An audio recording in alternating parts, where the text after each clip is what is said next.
હે શ્રી કૃષ્ણ સત્સંગ ધાર્મિક કથાઓમાં આપનું હાર્દિક સ્વાગત છે. જે આપણે ચૈત્ર મહિનામાં સુદ પક્ષમાં જે એકાદશી આવે છે તે એકાદશીનું મહાત્મય, પૂજા વિધિ, શું કરવું શું ન કરવું, વ્રત કઈ રીતે કરવું અને જો આપણાથી વ્રત ન થઈ શકે તો આપણે શું કરવું. આપણે મહિનામાં 2 એકાદશી આવે છે. પૂનમ પહેલા જે એકાદશી આવે છે તેને આપણે સુદ પક્ષની એકાદશી કહેવામાં આવે છે. ચૈત્ર મહિનામાં સુદ પક્ષમાં જે એકાદશી આવે છે તે એકાદશીનું નામ કામદા એકાદશી છે. આ એકાદશીના નામ ઉપરથી જ આપણને ખ્યાલ આવે છે કે આ એકાદશી આપણી કામના પૂર્ણ કરનાર એકાદશી છે. કામદા એકાદશીની તિથિનો આરંભ 7 એપ્રિલ અને સોમવારે રાત્રે 8 વાગે થાય છે. જ્યારે આ તિથિ પૂર્ણ થાય છે 8 એપ્રિલ મંગળવાર રાત્રે 9 વાગે. આપણે કોઈ પણ વ્રત રહીએ તે ઉદયા તિથિ અનુસાર આપણે વ્રત રહેવાનું હોય છે. માટે આપણે કામદા એકાદશીનું વ્રત 8 એપ્રિલ મંગળવારના રોજ કરવાનું રહેશે. આ વ્રતના પારણા આપણે 9 એપ્રિલ અને બુધવારના રોજ કરવાના રહેશે. સૌપ્રથમ આપણે કોઈ પણ વ્રત કરીએ ત્યારે સૌપ્રથમ આપણે સંકલ્પ કરવાનો છે. સંકલ્પ કરીને કોઈ પણ વ્રત કરીએ તો એનું પુણ્યફળ આપણને પ્રાપ્ત થાય છે. તમે જેવી રીતે વ્રત કરવાનો હોય એવી રીતે તમારે સૌપ્રથમ સંકલ્પ કરવાનો છે. એકાદશીનું વ્રત આપણે 3 પ્રકારે થાય છે. એક તો આપણે નિર્જળા વ્રત કરી શકીએ છીએ, એટલે તેમાં આપણે પાણી પણ નથી પીવાનું અને અન્ન પણ નથી ગ્રહણ કરવાનું. અને બીજું આપણે પ્રવાહી લઈ અને આ વ્રત કરવાનું છે, જેમાં ફક્ત આપણે પ્રવાહી જ લઈ શકીએ છીએ, જેમ કે પાણી, ચા, દૂધ, કોફી, શરબત વગેરે. અને ત્રીજું છે આપણે ફરાળ કરીને કરવાનું છે. ફરાળ એટલે ફળાહાર. ફળાહાર એટલે આપણે બીજું એમાં કશું પણ નથી ખાઈ શકતા, ફક્ત આપણે ફળો જ ખાવાના છે. આપણે બધા જ ફળો ખાઈ શકીએ છીએ, ફળોનું જ્યુસ પી શકીએ છીએ, ચા, દૂધ, કોફી વગેરે લઈ શકીએ છીએ. આમાંથી તમારે જેવી રીતે વ્રત કરવાનો હોય એવી રીતે તમારે સંકલ્પ કરવાનો છે. તમારે સૌપ્રથમ વહેલા ઉઠી સ્નાનાદિથી પરવારીને હાથમાં તમારે થોડું જળ લેવાનું છે અને મનમાં તમારે સંકલ્પ કરવાનો છે કે હું આવી રીતે વ્રત કરવાની છું કે આવી રીતે વ્રત કરવાનો છું. એકાદશીનું વ્રત કોઈ પણ કરી શકે છે, સ્ત્રી, પુરુષ, બાળકો વગેરે. 8 વર્ષથી લઈ અને 80 વર્ષ સુધી આપણે આ વ્રત કરી શકીએ છીએ. હિન્દુ ધર્મમાં આપણે ઘણા બધા વ્રતો છે, પણ એકાદશીના વ્રતને આપણે વ્રતોનો રાજા કહેવામાં આવે છે. એકાદશીનું વ્રત ભગવાન શ્રીહરિને સમર્પિત છે. એકાદશી માતા ભગવાન શ્રીહરિના શરીરમાંથી ઉત્પન્ન થયેલા છે, માટે ભગવાન શ્રીહરિને એકાદશીનું વ્રત ખૂબ જ પ્રિય છે. એકાદશીનું વ્રત આપણે મહિનામાં 2 વાર આવે છે. સુદ પક્ષમાં આવે એકાદશી ત્યારે અને વદ પક્ષમાં એકાદશી આવે ત્યારે. એટલા માટે આપણે આ બંને એકાદશીનું વ્રત કરવાનું છે.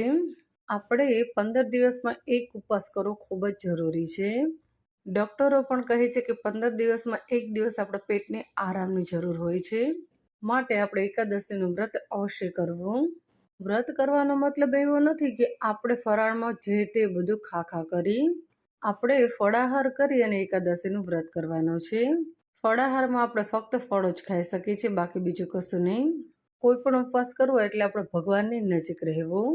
જ્યારે આપણે વ્રત કરીએ ત્યારે આપણે બની શકે એટલે મંત્ર જાપ કરવા. એકાદશીના વ્રત કરનારને એકાદશીનું વ્રત આપણે દસમના દિવસે શરૂ થઈ જાય છે.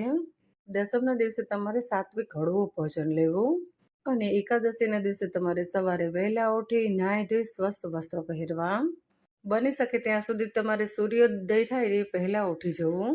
પછી આપણે આપણા ઈષ્ટદેવની જેવી રીતે દરરોજ પૂજા કરતા હોય એવી રીતે તમારે પૂજા કરવાની છે.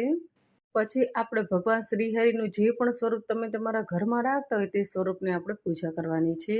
તમે ફોટો રાખતા હોય, છબી રાખતા હોય કે મૂર્તિ રાખતા હોય તેની આપણે પૂજા કરવાની છે. લાલો રાખતા હોય તો આપણે લાલાની પૂજા કરવાની છે. સૌપ્રથમ તો આપણે છબી કે મૂર્તિ જે પણ હોય તેને આપણે પંચામૃતથી સ્નાન કરાવવાનું છે. પછી આપણે શુદ્ધ જળથી સ્નાન કરવાનું છે અને પછી આપણે આ જે ફોટો કે છબી તમારી જે પણ હોય તમે જ્યાં રાખતા હોય ત્યાં તેનું સ્થાપન કરવાનું છે. તમે લાલાવ રાખતા હોય તો લાલાને આપણે સૌપ્રથમ પંચામૃતથી સ્નાન કરાવવાનું છે. પછી આપણે શુદ્ધ જળથી સ્નાન કરાવીશું. પછી સરસ વાઘા પહેરાવાના છે, શ્રૃંગાર કરવાનો છે. ભગવાન શ્રીહરિને શ્રૃંગાર ખૂબ જ પ્રિય છે, એટલા માટે બની શકે એટલો આપણે શ્રૃંગાર કરવાનો છે. પછી તમે લાલો જ્યાં રાખતા હોય તે લાલાને આપણે સ્થાપના કરવાની છે અને પછી આપણે ભગવાન શ્રીહરિને જે પણ સ્વરૂપની તમે પૂજા કરવાના હોય તે સ્વરૂપની તમારે પૂજા કરવાની છે. સૌપ્રથમ આપણે કંકુથી તિલક કરવાનો, ચોખા લગાવવાના, અબીલ ગુલાલથી પૂજા કરવાની. પુષ્પ ચડાવવાના, પુષ્પનો હાર ચડાવવાનો અને ગાયના ઘીનો દીવો પ્રગટાવવાનો છે આપણે. 11ના દિવસે બની શકે ત્યાં સુધી તમારે અખંડ દીવો રાખવો. અખંડ દીવો શક્ય ન હોય તો આપણે પૂજા કરી ત્યાં સુધી આપણે દીવો ચાલુ રહે એવી રીતે તમારે દિવેલ પૂરવાનો છે. પૂજા પૂર્ણ થયા પછી આપણે આ વ્રતની પવિત્ર દિવ્ય કથા વાર્તા સાંભળવાની છે. જ્યારે તમે આ કથા વાર્તા સાંભળો ત્યારે તમારે મનમાં ભગવાન શ્રી હરિનો જાપ કરવાનો છે. અને આ વાર્તા પૂર્ણ થઈ ગયા પછી આપણે ભગવાન શ્રી હરિને ભોગ ધરાવવાનો છે, પ્રસાદ ધરાવવાનો છે. પ્રસાદમાં તમે આ દિવસે માખણ, મિશ્રી, દૂધ, દહીં વગેરે ધરાવી શકો છો. દૂધમાંથી બનાવેલી કોઈ પણ મીઠાઈ ધરાવી શકો છો, ફળ ધરાવી શકો છો, સૂકો મેવો ધરાવી શકો છો. તમે જે પણ ધરાવો તેમાં તમારે તુલસી પત્ર અવશ્ય અર્પિત કરવાના છે.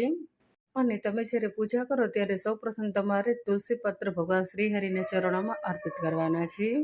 ભગવાન શ્રીહરિને તુલસી માતા ખૂબ જ પ્રિય છે. તુલસી માતા વગર તેમની પૂજા અધૂરી ગણવામાં આવે છે. પ્રસાદ ધરાવ્યા પછી આપણે આરતી કરવાની છે. આરતી થઈ છે પછી આપણે આ પૂજા પૂર્ણ ગણવામાં આવે છે. આ દિવસે તમારે આખો દિવસ ભગવાન શ્રી હરિના મંત્ર જાપ કરવાના છે. હરતા ફરતા તમે કરી શકો છો, કામ કરતા પણ કરી શકો છો. આ દિવસે તમારે એક વાત યાદ રાખવાની, તમે અસત્ય નથી બોલી શકતા, કોઈની નિંદા કુટલી નથી કરી શકતા. બની શકે ત્યાં સુધી તમારે મૌન ધારણ કરો. મૌન ભગવાન શ્રી હરિને ખૂબ જ પ્રિય છે. જો આપણે વધારે બોલ કરશું તો આપણા મોઢામાંથી ક્યારેક અસત્ય નીકળી જાય છે, આપણને ખબર પણ નથી પડતી. અને આ દિવસે અસત્ય બોલી તો આપણે વ્રત રહેવાનો કોઈ મતલબ નથી. એકાદશીના દિવસે તમે શ્રીમદ ભાગવત ગીતા વાંચી શકો છો, બીજા કોઈ ધાર્મિક પુસ્તકો વાંચી શકો છો, વિષ્ણુ સહસ્ત્રનો પાઠ કરી શકો છો. એકાદશીના દિવસે આપણે ઘરે નાની એવી પૂજા પણ કરી શકીએ છીએ. અને તમારી બાજુમાં ભગવાન શ્રી હરિનું કે કોઈ પણ મંદિરે હોય તો મંદિરે તમારે અવશ્ય જવું. મંદિરે જઈ અને આ દિવસે આપણે પીપળાની જળ અવશ્ય ચડાવવું. ચૈત્ર મહિનો તે પિતૃનો મહિનો ગણવામાં આવે છે. આપણા પિતૃની તૃપ્તિ માટે આ દિવસે પીપળાની પૂજા અવશ્ય કરવી અને પીપળે જળ અવશ્ય ચડાવવું અને પીપળાની પ્રદક્ષિણા કરવી. જેટલી તમે કરી શકો એકી સંખ્યામાં તમારે કરવાની છે. અને આ દિવસે આપણે તુલસી માતાની પણ પૂજા કરવાની છે. તુલસી માતાને આપણે કંકુ, અબીલ, ગુલાલ, પુષ્પથી પૂજા કરવાની છે. અને લાલ કલરની આપણે તુલસી માતાને ચૂંદડી ઓઢાડવાની છે. અને તુલસી માતાને આપણે એકી સંખ્યામાં પ્રદક્ષિણા કરવાની છે. એકાદશીના દિવસે આપણે ગાયની પૂજા અવશ્ય કરવી. આ દિવસે આપણે ગાયને લીલું ઘાસ ખવડાવી શકીએ છીએ, રોટલી ખવડાવી શકીએ છીએ અને આપણે ગાય માતાની પૂજા કરવાની છે. માતા તે ભગવાન શ્રી કૃષ્ણને ખૂબ જ પ્રિય છે. ભગવાન શ્રી કૃષ્ણ ગાયોના ગોવાળ હતા. જો આપણે ગાયનું દૂધ, ઘી, દહીં, માખણ વગેરે ખાતા હોય તો આપણે આ દિવસે ગાયની પૂજા અવશ્ય કરવી જોઈએ. આમ તો આપણે ગાયનું ઋણ ક્યારે પણ નથી ચૂકવી શકવાના, પરંતુ આપણે તેની સેવા પૂજા કરીએ અને થોડું ઋણ તો આપણે અવશ્ય ચૂકવવું જોઈએ. જે વ્યક્તિના ઘરે ઉઠી અને ગાયના દર્શન થતા હોય તે વ્યક્તિ આ પૃથ્વી પર ધન્ય વ્યક્તિ ગણવામાં આવે છે.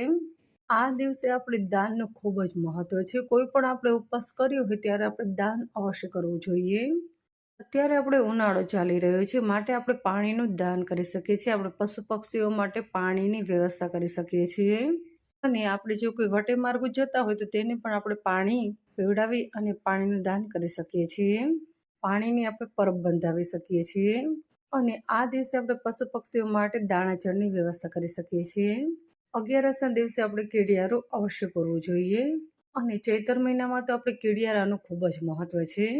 કારણ કે કીડીઓ આખા વર્ષનું પોતાનું ભોજન આ ચૈત્ર મહિનામાં એકઠું કરતા હોય છે. માટે આ મહિનામાં બની શકે એટલું તમારે કેડિયારું પૂરવાનું છે. તમે આપણે નાળિયેર હોય તો નાળિયેરને કાણું પાડી અને તેમાં લોટ, સાકર અને થોડું ઘી મિક્સ કરી અને એવી રીતે કેડિયારું પૂરી શકો છો. આનાથી આપણે કીડીઓને ભોજન પણ મળી શકશે અને જ્યારે વરસાદ આવે ત્યારે તેમને તેના માટે ઘર પણ મળી રહેશે. એટલે કે નાળિયેરમાં તે પોતાનો વાસ કરી શકે છે. આપણે કોઈ પણ દાન કરીએ તો મૂંગા પ્રાણીઓને નજરમાં રાખીને આપણે દાન કરવાનું છે. માણસો તો કદાચ ભૂખ્યા હોય તો તે કહી પણ શકે છે કે મને ભૂખ લાગી છે, મને કંઈ ખાવાનું આપો, પરંતુ મૂંગા પશુ પક્ષીઓ કે પ્રાણીઓ આપણે નથી કહી શકતા. માટે બની શકે ત્યાં સુધી આપણે મૂંગા પશુ પક્ષીઓ માટે ભોજનની અને પાણીની વ્યવસ્થા કરવી જોઈએ. આ દિવસે કોઈ જરૂરિયાતમંદ વ્યક્તિ હોય અને તેને તે વસ્તુની જરૂર હોય તો તેને તમે દાન કરી શકો છો. આ દિવસે આપણે ભૂખ્યાને આપણા ઘરે બોલાવીને જમાડી શકીએ છીએ. તમારી બાજુમાં મંદિર હોય તો ભૂદેવને આપણે યોગ્ય દાન દક્ષિણા આપવી. સૌપ્રથમ તમારે એ યાદ રાખવાનું કે આપણા કુટુંબીજનોમાં કોઈ પણ વ્યક્તિને જો આપણી જરૂર હોય તો સૌપ્રથમ આપણે તેને દાન કરવાનું છે. આપણા કુટુંબીજનોમાં કોઈ પણ વ્યક્તિને પૈસાની કે બીજી કોઈ પણ જરૂરિયાત હોય અને જો આપણે તેને દાન ન કરીએ અને બહાર દાન કરવા જઈએ તો તે દાનનો કોઈ મતલબ નથી. માટે સૌપ્રથમ આપણે એ જાણો કે આપણા કુટુંબીજનોમાં કોઈ પણ વ્યક્તિ એવું નથી જેને આપણી જરૂર હોય અને જરૂર હોય તો તેને આપણે અવશ્ય મદદ કરવી જોઈએ. અને આપણી બહેન દીકરીઓ હોય તો તેને આપણે પણ યોગ્ય દાન દક્ષિણા આપી શકીએ છીએ.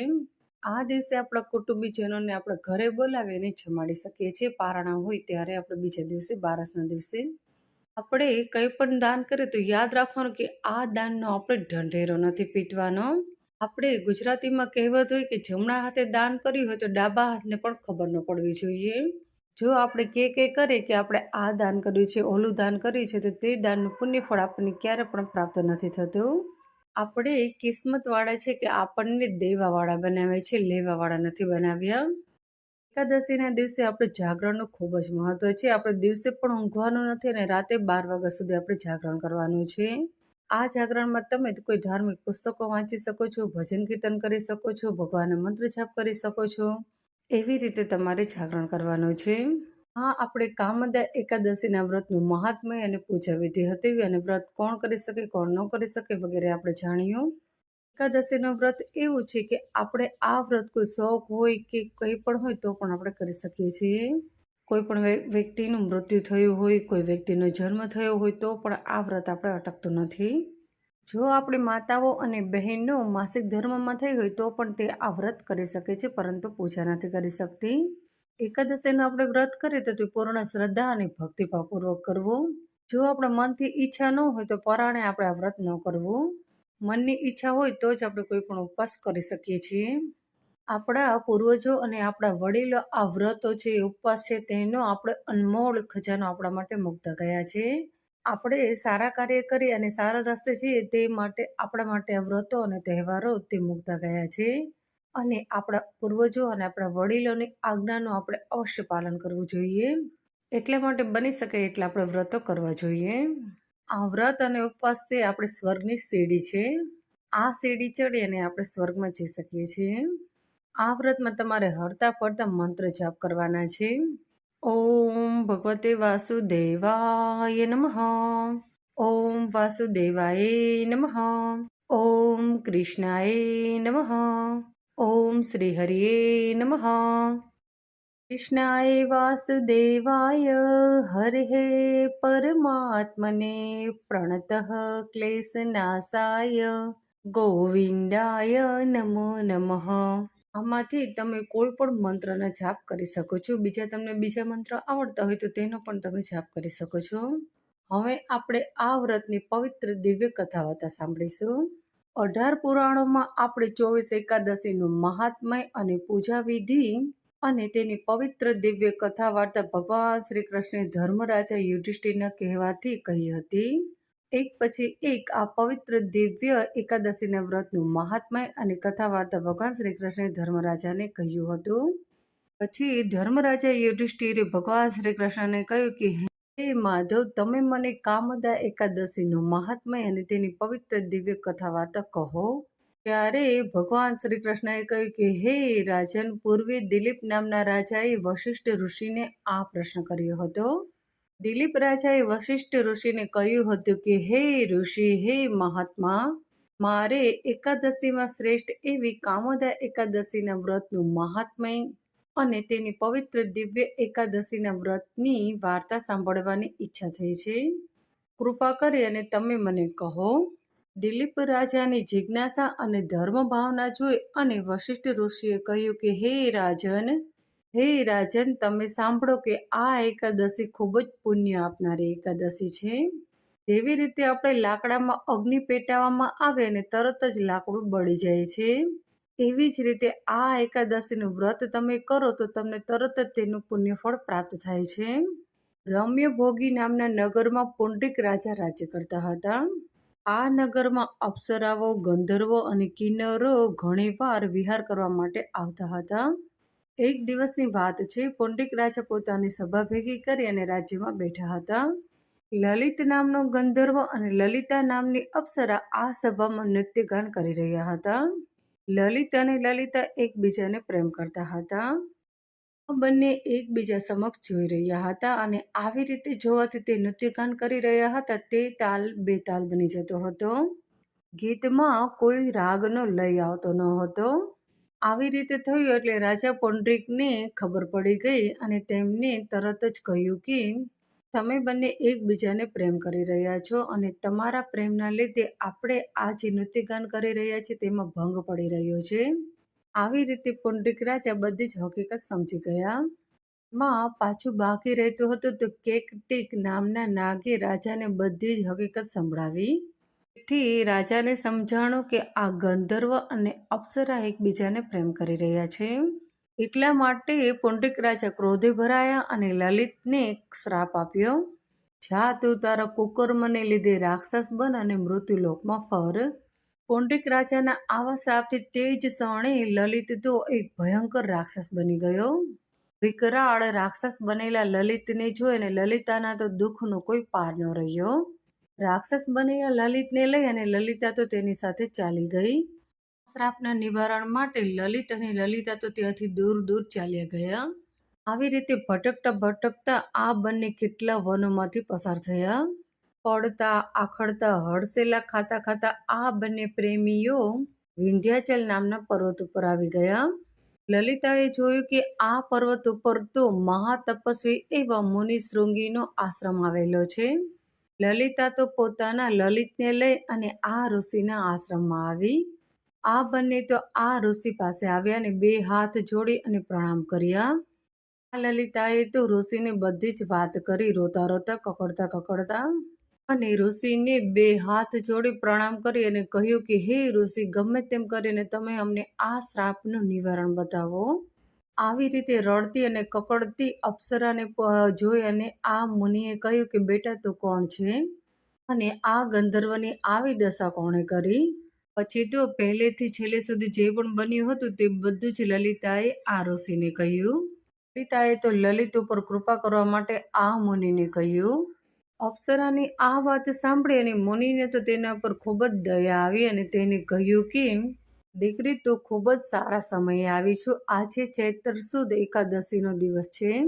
આજે ચૈત્ર મહિનાની સુદ પક્ષની કામદા એકાદશી છે. આ કામદા એકાદશી સર્વ કામના પૂર્ણ કરનાર એકાદશી છે.